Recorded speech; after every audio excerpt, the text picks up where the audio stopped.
Goddamn hoe, here we go again. Playing wins. Goose yeah. Nah, but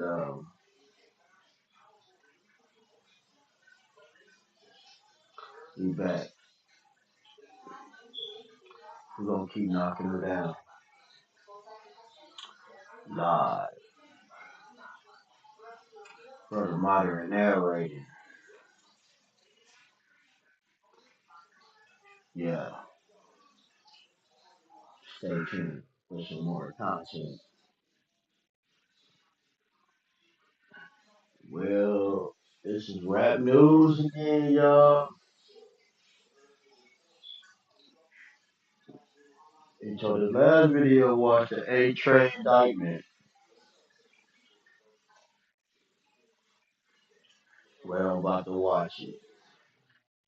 A-Trade Gangsta Crip federal indictment, young at half-a paperwork, wiretaps, and confidential informants. Every hood have confidential informants, wiretaps. That's why you gotta watch what you say nowadays. Because wiretaps do not play. But before we get into this, go down at the bottom, press that subscribe button. Free 99. Go down more. Press that thumb up. Free 99. Press the notification bell.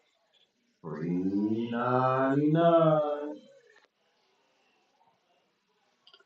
And comment if you want. Free 99. What we gonna do is we gonna narrate and we gonna commentate. And this is a reaction video. Yeah. Let's get it going. Let's get it popping. Whatever y'all say. But this gangsta Crip, nigga. Gangsta some bonds, nigga.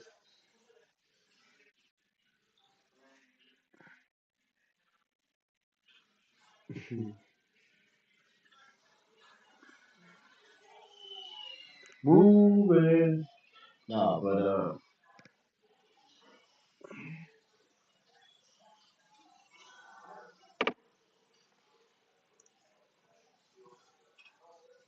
let's commentate. Get started.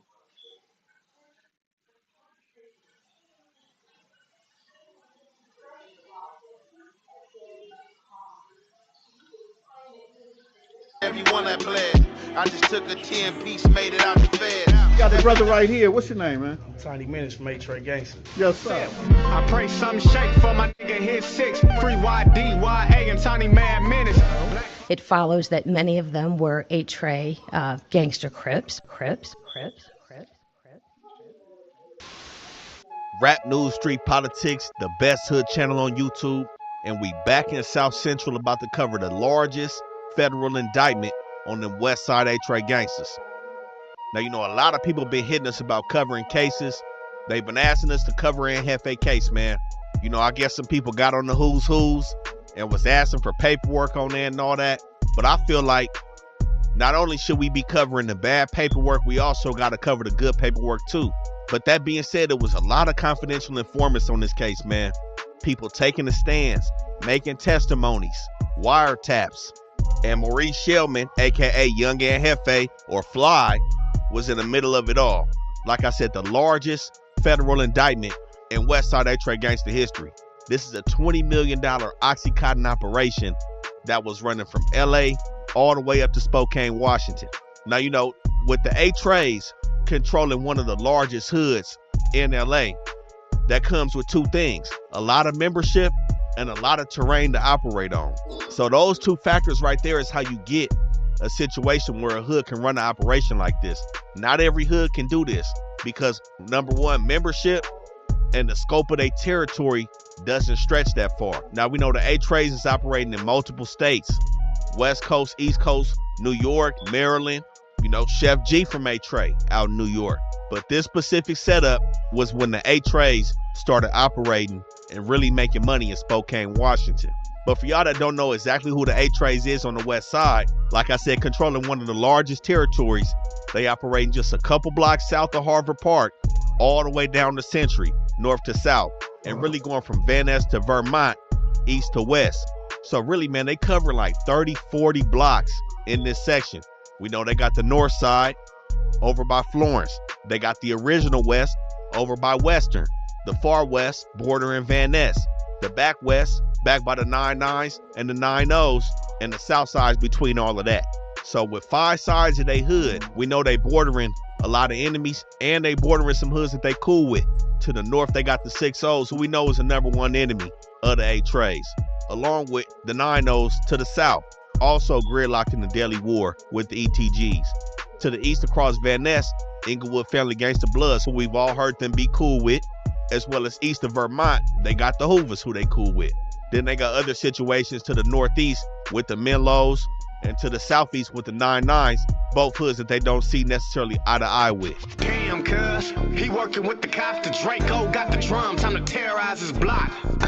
Is you with this gangsta shit or not? Don't bang it on the dead homies if you ain't sliding when they drop. All sides moving, nigga, this is GC. Active giants, but the young hogs raise me. It's free, baby, schoolie till they let them free. Yeah, it's free, baby, schoolie till they let them free. But like I said, they took this operation that they got in South Central all the way up to Spokane and got cracking. So it's said that this whole situation started around 2008, no later than 2008. It's not necessarily known when the A-Trays as a whole really got to Spokane, but LAPD said they was made aware of the A-Trays traveling up there around 2007. Now, this indictment included 62 people in total, and it's confirmed that about 25 or 26 of these people was for show from A-Tray gangsters. Everybody else was ETG associates, co-conspirators, or just dudes and females either claiming or just being around the mix of all the A-Trays. And they broke it down into levels. They had upper level leadership, mid-level leadership, strictly female drug runners, other mid-level distributors and drug runners, and lastly, they had a group labeled A-Tray Gangsta Criminal Associates, all a part of this indictment. Now, with all of them members, we know there's a lot of people with some reputable names that went down on this case. A part of upper level and mid-level leadership, we got dudes like Tiny Sody, Tiny Menace, Tiny Football, Big Rowdy, as well as Lil Sidewinder. Now we know those kind of names ring a lot of bells in a section. Names like Sidewinder, Football, Sody, Menace, Rowdy. These names hold a lot of weight, and these were some reputable members, as well as Young and Jefe going down a part of this indictment. Now, like I said, that was upper and mid-level leadership of this program. Young and Jefe was labeled as a mid-level distributor in this program again. This operation was going on from about 2008 to 2013. So when everything blew up in 2013, we talking about a 21, 22-year-old and Jefe, a real young dude that got mixed up and involved in this situation. But the lead defendant, the main guy, had ties to Washington before everything jumped off. Schoolboy, Arvin Carmen. Now, he had ties earlier around 2004, and even before that, with his baby mama, Jessica Clinton, staying up here in Spokane. So it's not confirmed, but he may have been the one to really jump ETG off in this section. But in 2004, February 11th, he was back in California, running up bareface inside of a bank with 3 other co-defendants when they got off with 32 racks and ended up getting caught in the getaway vehicle. Now, he was introduced to 63 months. And again, that's back in 2004. So he gets out around 2009 and seemingly turns this whole Oxycontin situation up. Fresh out the feds, he jumps into a $20 million ring. Now, a key thing we have to speak about right here is Washington. You know, a lot of dudes from LA, including myself, have gone up to Washington. And if you know anything about Washington, when you get up there, it's not moving like California, man. It's looking real green, and it's a lot of opportunity that's up there. Seemingly. It's so much opportunity to where you can easily take advantage and your greed takes over. I know this because I caught a case in Washington because shit seemed too easy up there. And this seems exactly how it happened up here. It's like, I'm not gonna say it feels like they a step slower, but if you know, you know. And I'm sure when these dudes got up here, they started moving like, oh shit, you know, I can really do my thing. And we see things get out of hand very quickly. Was that there was a group of people, the majority of the people charged in the indictment, the commonality was they grew up in the same neighborhood in Compton that was between 83rd Street and Normandy. So it follows that many of them were A-Tray gangster Crips, members of that gang, where they were friends of those individuals. Now, to really jump off from the beginning, we got to go back to Arvin Carmen.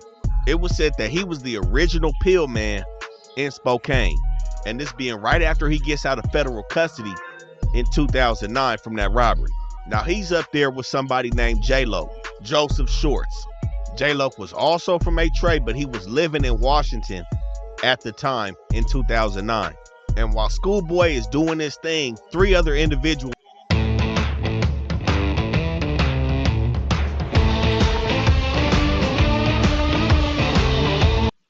get introduced to the scene. We got Nakomi Moore, who's also known as Shakita Bailey in the indictment and labeled as upper level leadership. And we also got Gilbert Leroy Madison, who goes by Lil Sidewinder. And then third, we got Glenn Turner, aka Big Rowdy. Now those 4 people were the originals to jump it off in 2009. And something that you're gonna see in the indictment, a lot of these people go by different names, especially the people that came from LA. So with Glenn Turner, Big Rowdy, when he went to Spokane, he changed his name to YD, or Young Diamond. Lil Sidewinder went by Big Dog, and Schoolboy went by Schoolie or Zeus. And after they set up shop and start getting everything cracking, a dude named Kevin Darnell Miles, aka Nino, who was an A-Tray associate, not necessarily a full-fledged member, is said to have funded Big Rowdy getting up there. So he comes and he starts laying groundwork as well. Now, Kevin Miles played the role of the presentable member. He's college educated. Like I said, he's not full-fledged with the gang banging, so he can move around different circles and open up different doors for these A-Tray members in LA and in Spokane. And it was said once they all got up there, J-Lo, who was usually known for selling crack in Washington, flipped over and started selling pills with Schoolboy. And with the money being right, dudes like Peanut and Mel, both from A-Tray Gangsters, also made it to Spokane, Washington in 2009. Now at this point, like I said, Schoolboy was the pill man in Washington, so he was taxing everybody's motion. The key thing is these people couldn't just come up here and just get some pills from Schoolboy and hit the street. They had to come with their own work. And then when they ran out of that work, they would then buy from Schoolboy and be taxed on top of Schoolboy, because Schoolboy not only had the plug, but he also had the foundation laid. He had the whole network for these people to operate in safely, so to speak. But at some point, like I spoke on with that greed, the greed prevailed and a meeting was held where everybody decided that they didn't want to pay taxes to Schoolboy anymore.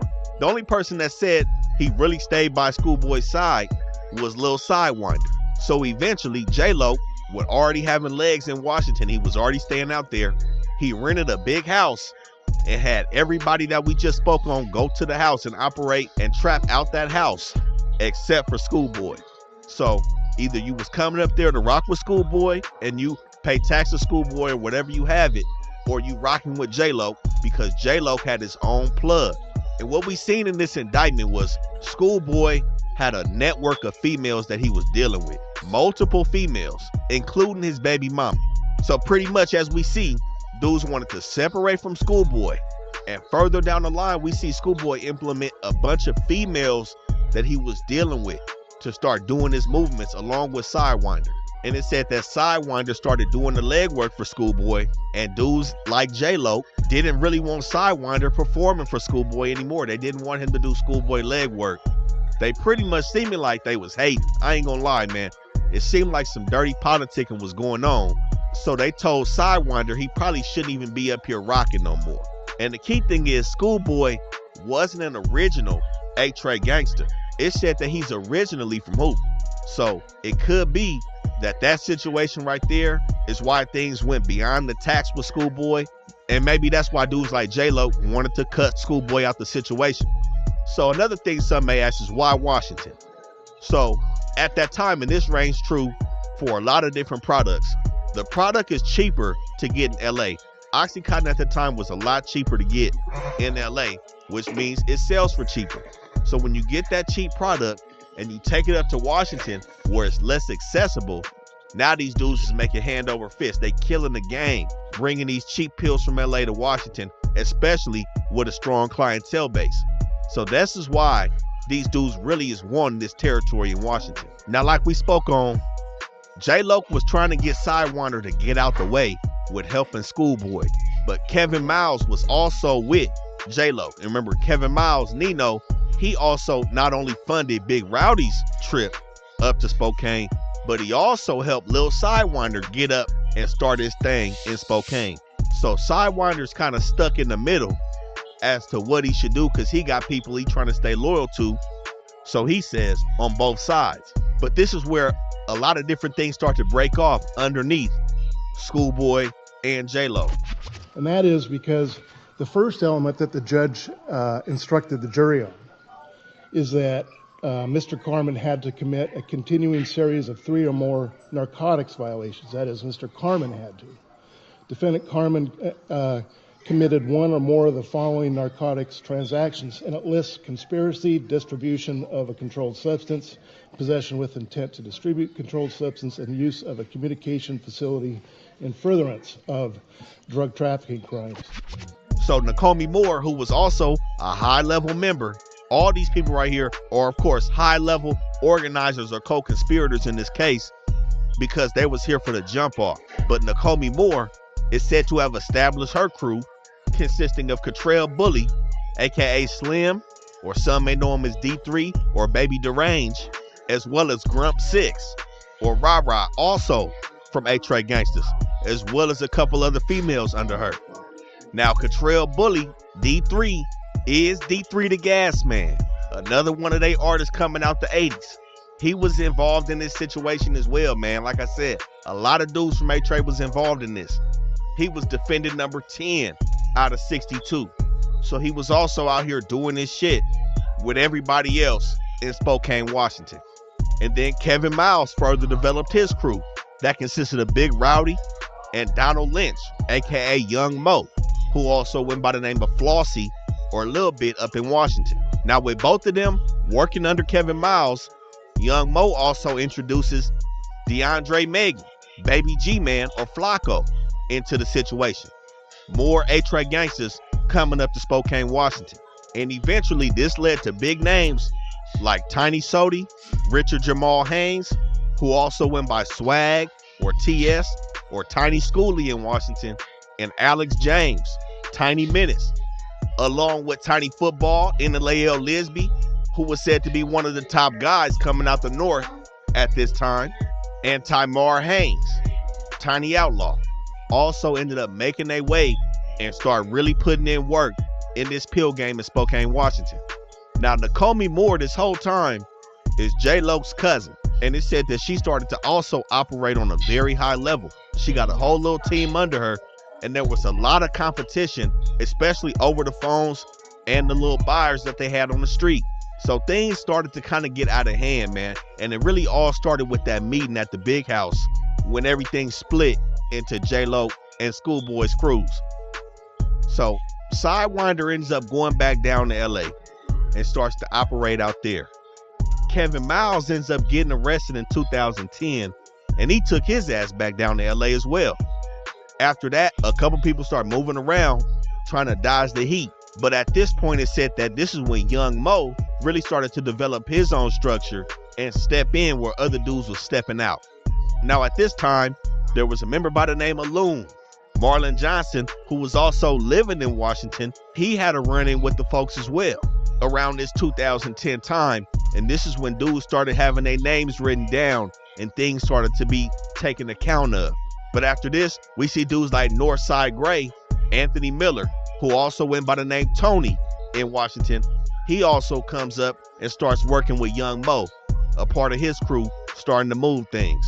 Now, when Tiny Sody got up there, it said that this dude was really getting to work and putting it down. Now, we know the Sody name is a big name in this situation, and 3 of the Sodys was kind of involved in this situation, low-key, where you had Baby Sody, Tiny Sody, and Young Sody. Now, Sidewinder is the one who called Tiny Sody on behalf of Schoolboy and basically said that the older homies wanted Tiny Sody to start getting his feet wet and getting some chili out here in this pill game in Washington.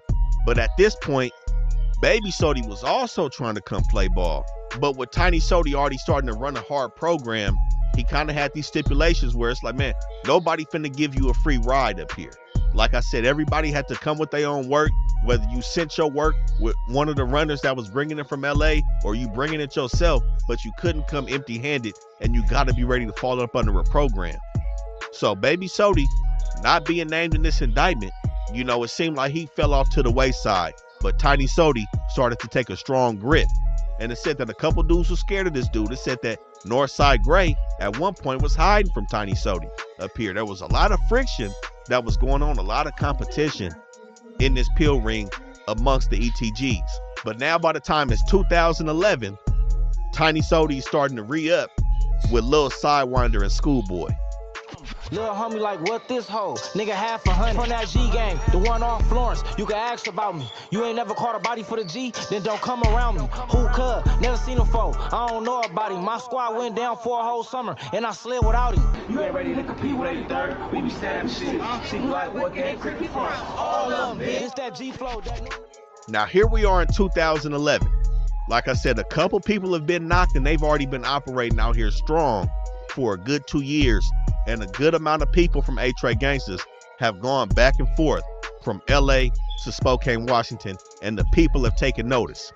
So you have the Spokane Regional Drug Task Force, Idaho State Patrol, Washington State Patrol, the county and the sheriff's office, LAPD, LAX police, and the DEA is all starting to pay attention to the A-Tray Gangsters in 2011. So you have dudes like Sidewinder who are operating out there are now operating back full-time in LA and are recruiting people to take pills up to Schoolboy and other members of A-Tray, whether it's Airplane, the Greyhound, whatever, and everything's being noticed. And like I said, with Kevin Miles, his run-in with the law in 2010, which sent him back to LA, made them people aware of $157,000 that he had at the time of his bump in with them. And when the whole new crew, Tiny Sody and them, went up to Washington a couple months after Tiny Sody, Schoolgirl, Schoolboy's homegirl Sharita Horn, and Michelle Anderson also got their names buzzing on the scene. Now Schoolgirl is playing a pivotal role, especially when young Aunt Jefe gets into the picture. We gonna get to that. Now Michelle Anderson did play a pivotal role in this situation. She is named in the indictment. She had a relationship with Tiny Sody at the time, but she was also working on the blade. She makes an early exit because she ended up getting killed when she went back down to LA by her pimp.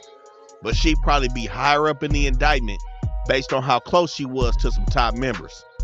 But at this time, like I said, Spokane has communicated and have shared resources with LAPD. And we've seen dudes from LAPD be up in Washington watching the A-Trays, and we've seen the Spokane Task Force come down to LA and kick it at St. Andrews Park just to observe how the ETGs are operating.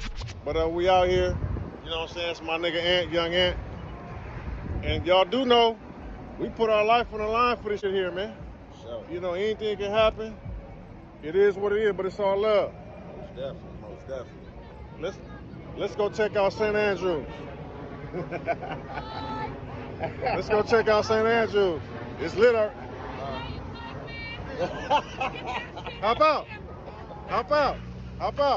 And at this point, early in 2011, they started using what's called PIN registers. Now, a PIN register is a device that records phone numbers that are dialed from a specific phone line. So it's pretty much like a middleman caller ID without the recording function of a full wiretap. So they was pretty much just watching what phones was calling who and trying to get as much data that they could about those phone numbers before they issued the full wiretap. And at this time, they already seen a lot of the spots that the A-Trace operated in from LA all the way up to Washington. So they implemented pole cameras. Cameras, simple as that. They go up on poles and watch a fixed location for movement. They had 5 of those between Washington and LA. And at this point, this is when they started implementing things like trash pulls and what they call sneaking peeks. So a sneaking peek would be when somebody was hitting the airport, they would have suspected money in the bag. When they checked that luggage, the DEA or other federal officers or LAX police would be there to intercept the bag, look into the contents of the bag, document it, and then let it slide back to the target like it's never touched. So they started to play some cold games against these A-Trace members. Now, 2011 also struck to be a big year in terms of cash seizures as well. October 2011, they took 32 grand from 2 female runners that they had in LA, Aronika DeRosso and the female they called Jefe or Jefe Maiden. They got stopped with 32,000. Also in October 2011, they stopped Peanut, again, who was up there with Mel, Harry Johnwell, who also went by the name of Nut or Lil Sea Dog. They stopped him with 16 bands. And everything seemingly took a turn when they stopped Daniel Hunker, aka D-Boy, in December 2011 with 206,000. And D-Boy goes down for this. I mean, he's on a bye not too long after this. This is the first person that we gonna talk about who's a rat in this case, D-Boy. Now, D-Boy directly snitched on Aunt Jefe. The key thing is, with Daniel Hunker, everybody thought he was already bad. This is the crazy part, man. And this is what I was talking about with young Aunt Jefe being a young dude on this case. Tiny Sody and Schoolgirl was not dealing with Daniel Hunker because he had too many arrests and there was some questions about this dude. Mind you, he just went down with 200,000 and then he gets out and he's back functioning with everybody in the gang. Leadership takes a step back, but still allows him to deal with the younger dudes that are still coming from LA looking to get their feet wet. How? He was allowed to deal with young Aunt Jefe. Now, the feds did say that he was playing both sides. They labeled him, quote, a bad informant. He was making controlled buys for them, snitching and telling with audio taps, as well as doing his own side work when he wasn't an informant with the feds and still gaining money from the pill game.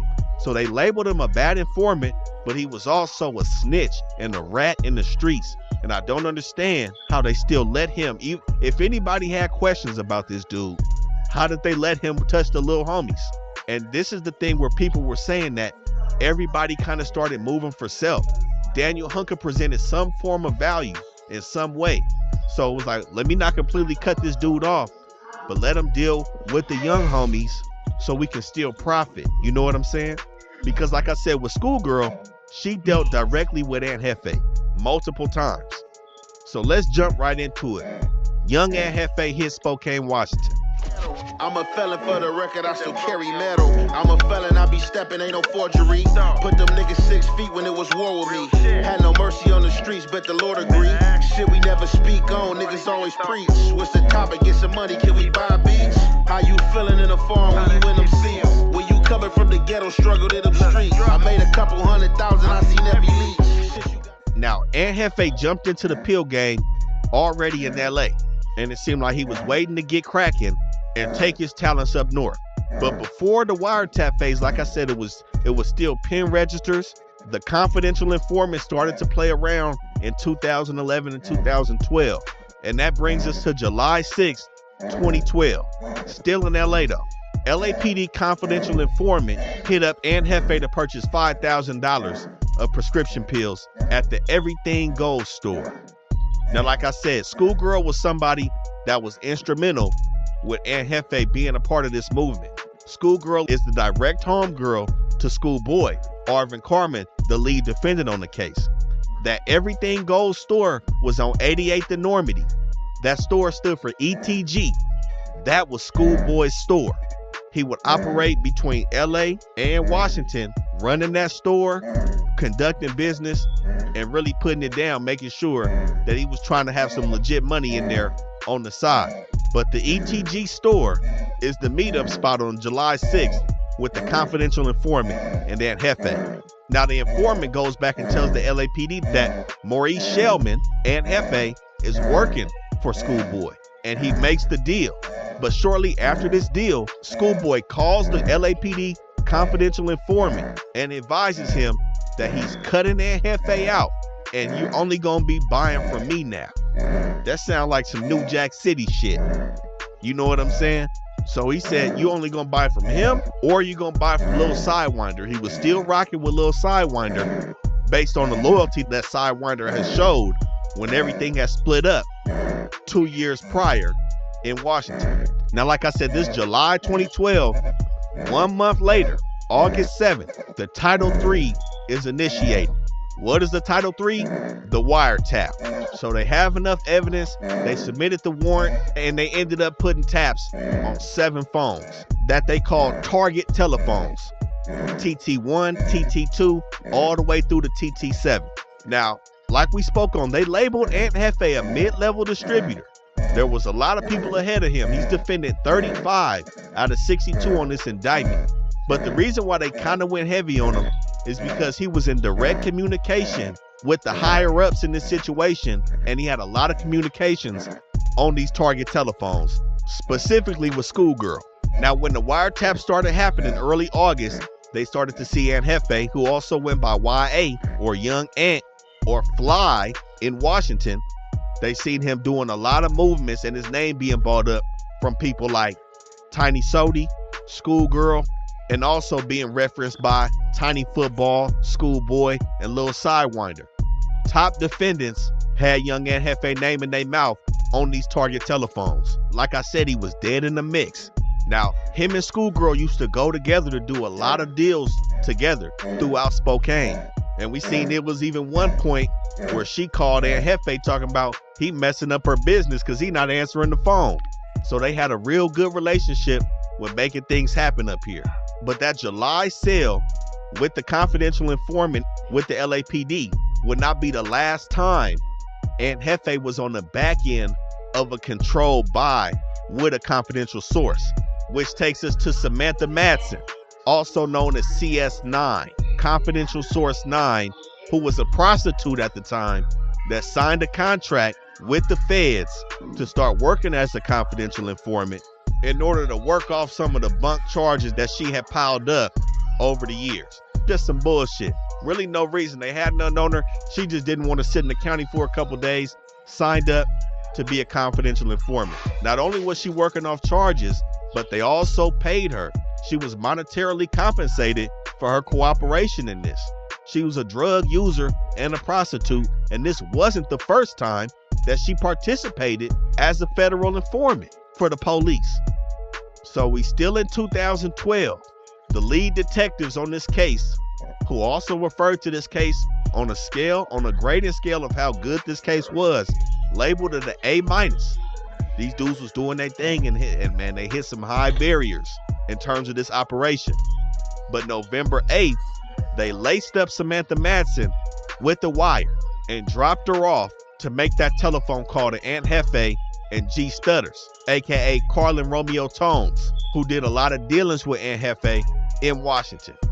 Now, like I said, the LAPD was also up in Washington doing surveillance, and it said they was just driving by one time and they just happened to see like, oh, that's Ant Jefe and G Stutter. You know, so this is how Washington came privy and really started to know these is real A-Trays that's out here and really doing some work.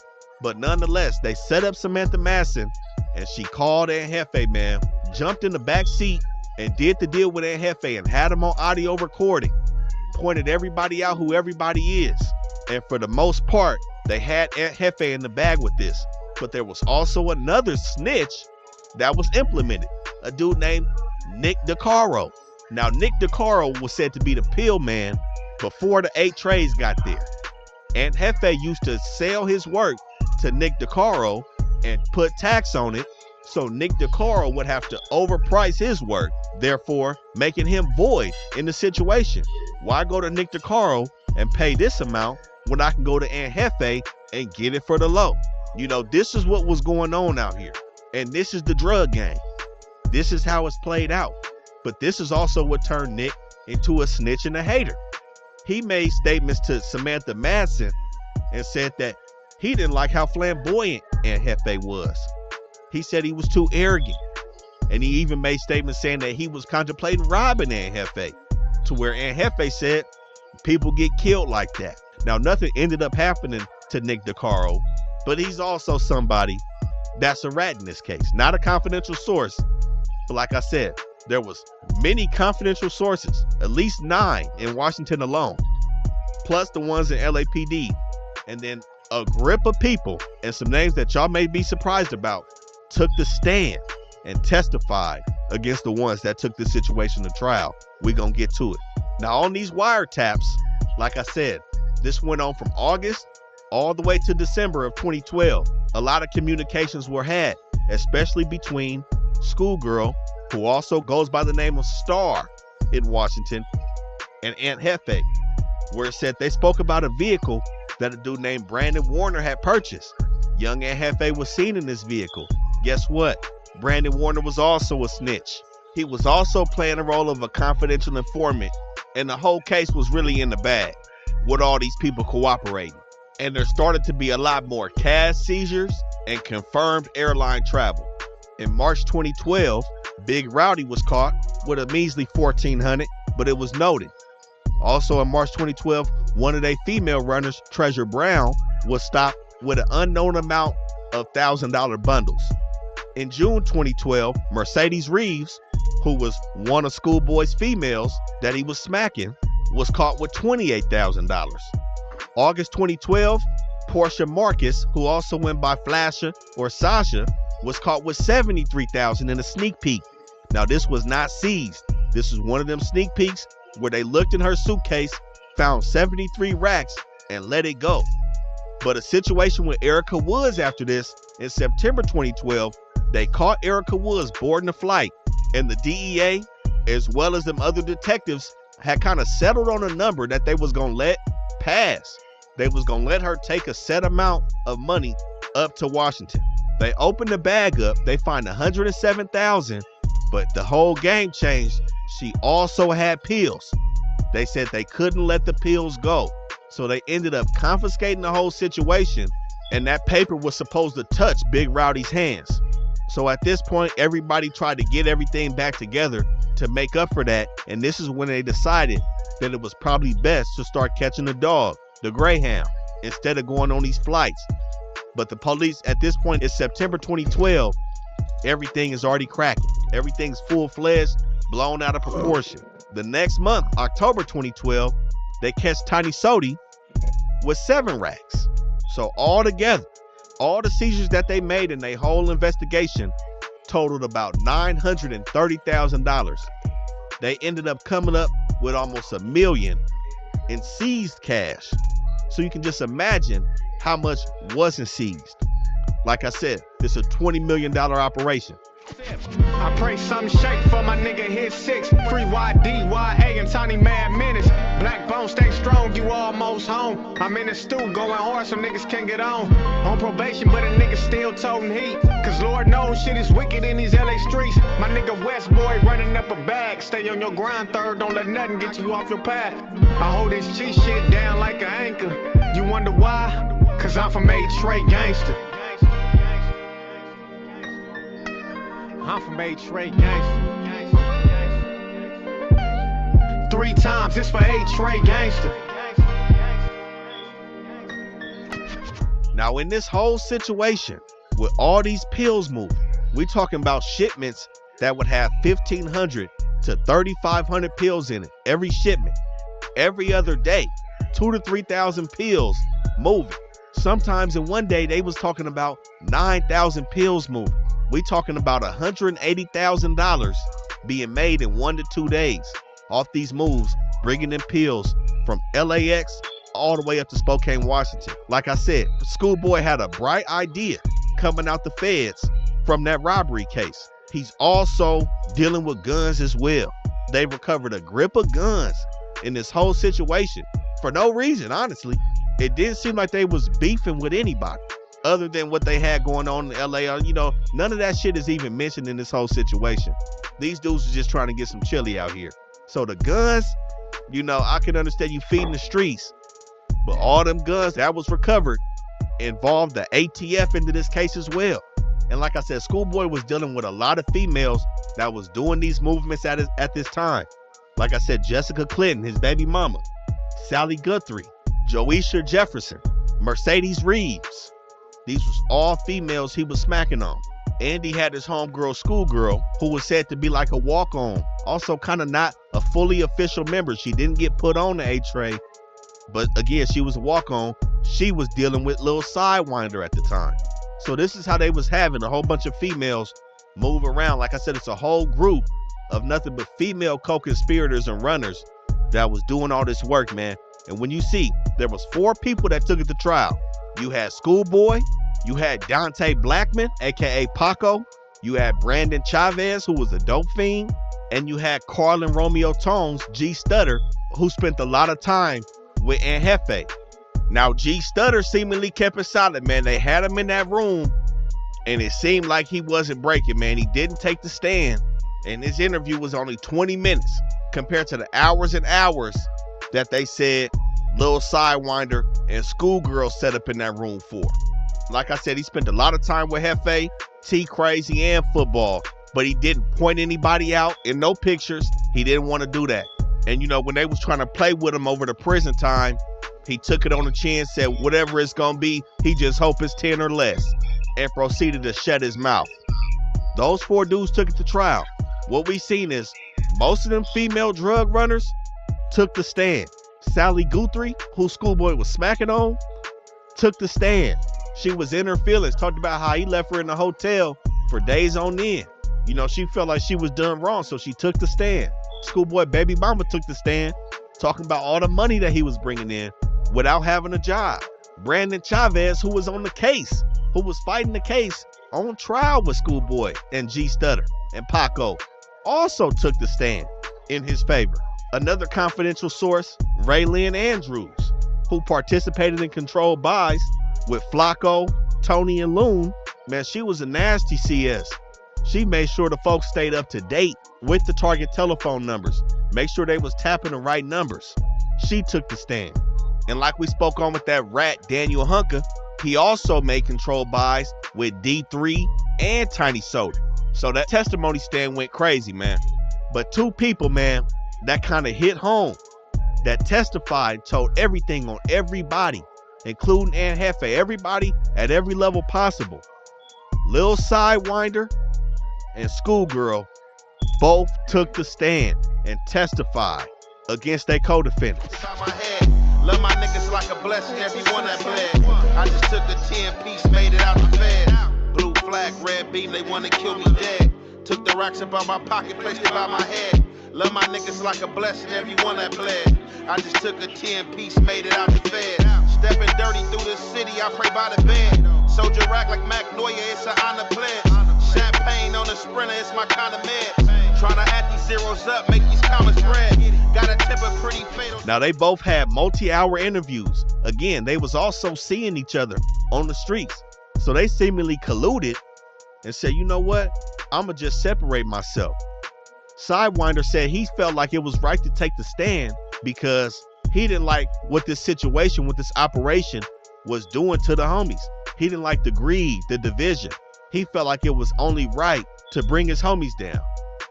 That's an excuse if you ask me, because his ass got out in 2018. Schoolgirl told so much she was out in 2016. And now we see them both living together out of state. Mind you, after everything, the shit hit the fan. February 28th, 2013, all doors was kicked in. You had multiple people that went to jail in Washington and multiple people that had went to jail in LA. They was kicking doors from Hawthorne all the way up to Glendale and had Moreno Valley and San Bernardino on the list as well. After all the tactics used, they was also using GPS trackers on people's vehicles. Everything blew up February 28, 2013, where the feds said they had 36 discs of evidence, not even counting the people that took the stand, but they of course also had at least 9 confidential informants as well as the CIs in LA. They were scanning people's social medias. Man, they got some of the phone numbers that they use in the wiretap from Facebook talking about, hey, tap in with me, and people putting their number on there. The key thing with the feds, man, as we see, they make sure they have everything tied up, all I's dotted, T's crossed before they bring your ass in so you can't move. I don't know what these niggas really took it to trial for. The only person that seemingly was successful in a way in trial was G Stutter. Again, G Stutter was with Aunt Jefe multiple times. He was there when Samantha Manson had the wire, when they hopped in a black Navigator and did the deal. He was also there at a spot called Flamin' Joe's, which was a big meetup spot for them in Washington. The people watched Aunt Jefe serving outside of that spot and taking phone calls as well as conducting business with G Stutter there. So G Stutter was somebody that was really rocking with Aunt Jefe, and they was on the same charge together, which was count 27, distribution of oxycodone hydrochloride. Now, at this time of the trial, Aunt Jefe had already took his deal. We're going to touch on that. But G Stutter's lawyer was pretty much saying, hey, y'all watch Aunt Jefe do everything. G Stutter didn't do that on count 27. And this is a rare occurrence. We seen a not guilty from the jury for G Stutter, even though he was convicted and found guilty of count 2, conspiracy to distribute oxycodone hydrochloride. But everybody else, I don't know why they took it to trial. It was an embarrassment, and it was nothing but an opportunity for everybody and their mama to get up there and testify and make them look stupid. And that's what everybody did. All the females and some of their homies went up there telling. Now, Aunt Jefe, on July 17th, 2014, submitted his plea of guilty. He was smart in seeing all the evidence against him, the confidential informants buying off him, the wiretaps.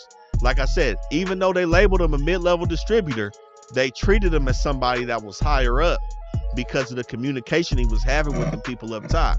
And when he was arrested, he tried to get out. They wasn't having it. They denied his motion for release because they were saying that he had no place to go for real. They didn't trust the addresses he had set up.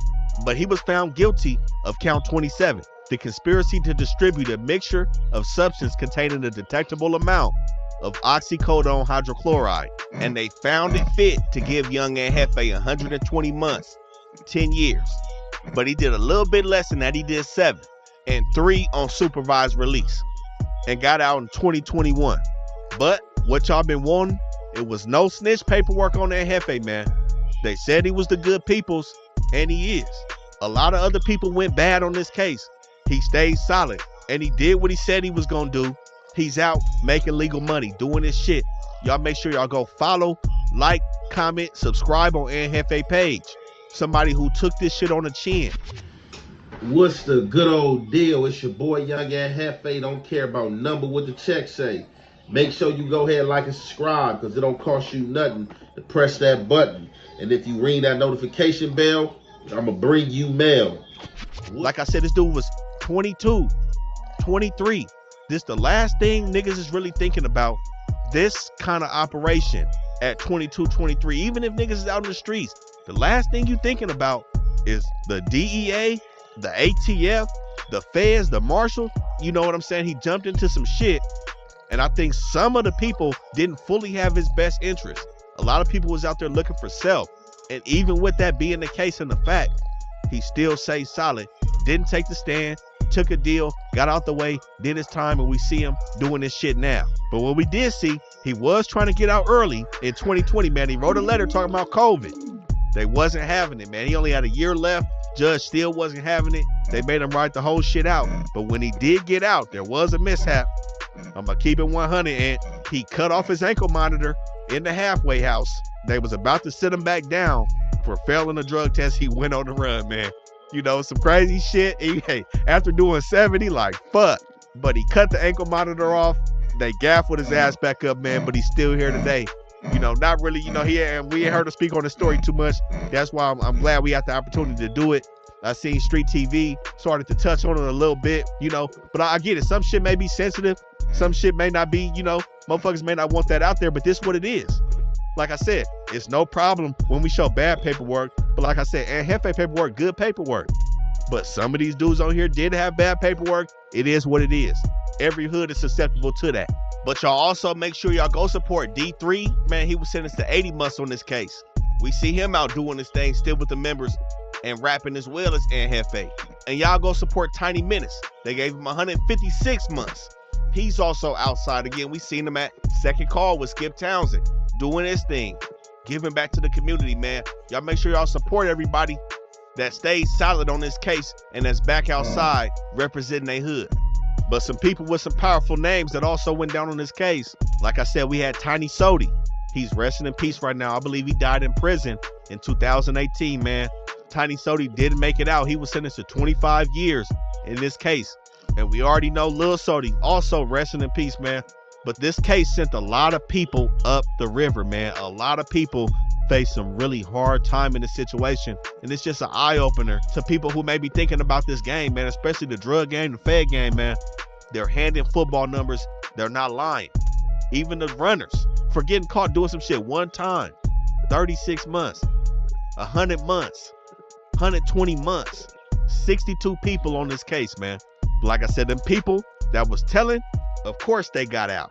Lil Sidewinder, he snitched. Again, he got out in 2018. Like we said, Schoolgirl also snitched, got out in 2016.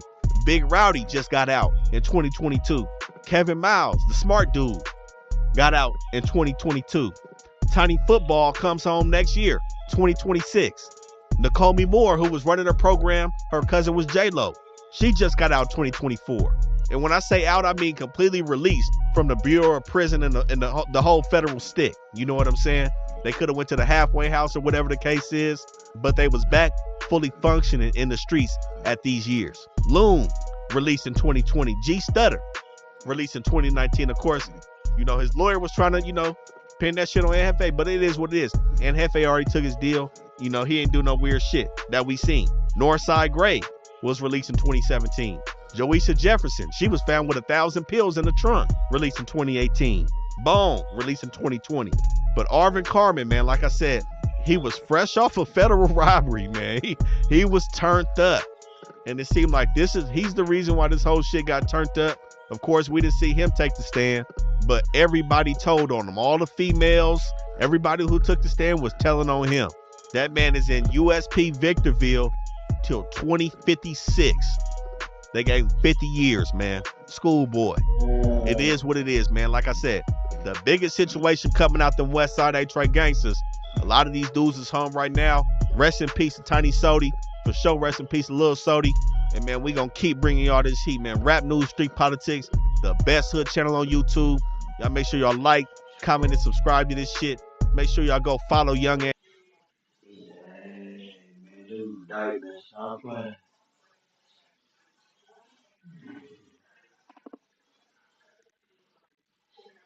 Yeah, bro. But I'm out of here. Peace.